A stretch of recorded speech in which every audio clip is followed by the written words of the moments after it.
Bonjour Monsieur Tarek Ramadan, Algérie première.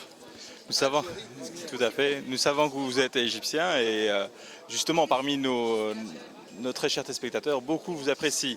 Il est misérable, on peut dire, qu'entre l'Algérie et l'Égypte, il y ait autant de haine. Ce que nous regrettons, c'est que les religieux ou les personnes, je vais dire, qui ont un intérêt à ce qu'au contraire, il y ait une amitié entre l'Algérie et l'Égypte, ne soient pas intervenus dans le bon escient. On sait que c'est une manipulation politique, on peut dire, mais est-ce que vous auriez plutôt un conseil ou un élément à nous donner pour qu'on puisse justement réunir ces frères musulmans?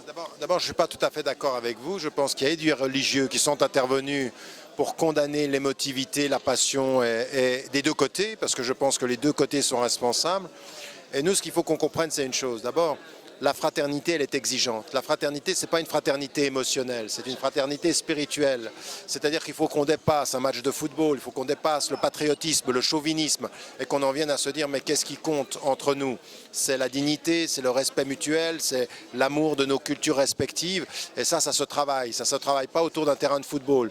Le terrain de football, au bout du compte, quand on a perdu, on se dit, il faudra que le meilleur gagne. Et quand on a gagné, il faudra se dire, peut-être que la prochaine fois, on perdra. Il faut avoir l'humilité du vainqueur et la conscience relative du perdant, mais il faut que nous allions beaucoup plus loin. Et aujourd'hui, malheureusement, nous sommes tombés dans le piège de la division nationaliste, d'un regard tout à fait fermé, et puis d'une émotion qui nous prend la tête. Nous sommes faibles parce que nos émotions sont trop fortes.